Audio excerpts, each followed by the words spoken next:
Ok, du coup, rebonjour tout le monde.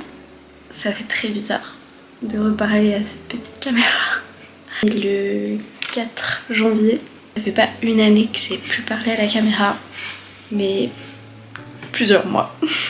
J'ai juste eu envie de sortir la caméra et de dire quelque chose. Je traversais une période vraiment pas facile dans ma vie. C'est pas le moment le plus difficile de ma vie, mais où mentalement ça allait pas du tout. Et j'ai commencé un nouveau travail dans la vente, dans une parfumerie, cosmétique, maquillage, tout ça. Et j'adore ce que je fais. C'est le plus gros changement qui a été pour moi de commencer en fait ce nouveau job, c'est de rencontrer des gens. Que ça faisait au moins 6 mois je dirais, même plus, où je sortais pas de chez moi. J'y arrivais accompagnée, enfin s'il y avait quelqu'un avec moi, mon copain ou comme ça, quelqu'un de proche, mais je sortais plus du tout de chez moi. Je suis super contente, donc pour l'année 2024 je suis fière de moi. C'est rare de m'entendre dire ça, mais je suis fière de moi parce que j'ai fait ce pas là.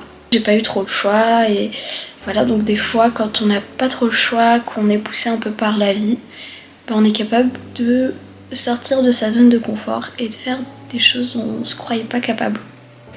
L'année 2024, j'ai fait des voyages avec des gens que j'aimais beaucoup. J'ai passé des très bons moments, j'ai été très bien entourée je dirais. Mais je tenais vraiment à remercier ces personnes-là. Parce que voilà, peut-être elles s'en rendent pas compte comme ça, mais elles sont là. Un moment genre hyper marquant de mon année 2024, c'est que j'ai adopté un petit chien. J'ai adopté un teckel. C'était la plus belle chose qui me soit arrivée en 2024. Je sentais que j'avais besoin d'évoluer et j'avais besoin de m'occuper de quelqu'un. Je m'occupais pas suffisamment de moi et du coup j'avais besoin de le faire pour quelqu'un d'autre. Beaucoup aidé à arrêter de penser, arrêter de réfléchir tout le temps, constamment à tout ce qui m'entoure, le pourquoi du comment, réflexion perpétuelle qu'une personne anxieuse peut avoir dans sa tête. Parce que quand on a un petit chiot, on n'a pas le temps de penser à ça. On doit tout le temps penser à est-ce qu'il va bien, oh, je dois le sortir, oh, je dois lui donner à manger, enfin plein de choses comme ça. Et du coup ça m'a beaucoup aidé de devoir m'occuper de ce petit être. On se soucie pour une fois de quelqu'un d'autre que de soi-même. Et c'est incroyable. Après voilà, là je vous ai surtout parlé des hauts, mais j'ai pas forcément parlé des moments plus bas. Oui, il y a des choses qui vont mieux dans ma vie. J'évolue, mais il y a aussi des choses qui sont pas ancrées en moi, mais qui sont toujours présentes. Non, ça va pas. Ça va pas encore en tout cas. Parce qu'il y a beaucoup de choses qui vont pas encore.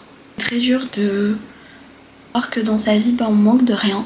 Parce que sincèrement, je manque de rien. Enfin, j'ai absolument tout ce que je souhaite avoir, etc. Mais même en ayant tout ça, mentalement ça va pas. Ça va mieux, mais c'est toujours pas le 100%. Et j'ai envie que ça aille mieux en tout cas. J'ai envie que ça s'améliore. Comment faire pour que ça aille mieux? Je pense que personne a la solution miracle. La seule personne qui manque dans tout ça, c'est moi. Et c'est difficile. J'ai pas envie de m'éterniser. Je vais essayer d'être de retour.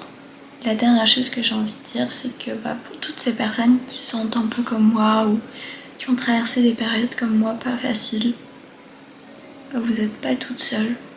Même si on a souvent l'impression d'être tout seul, vous l'êtes sûrement pas. Ça ira mieux.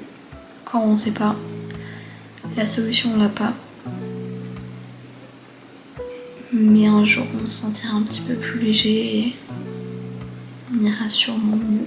Je vous fais à tous des becs. J'espère qu'on se voit bientôt. That's kick.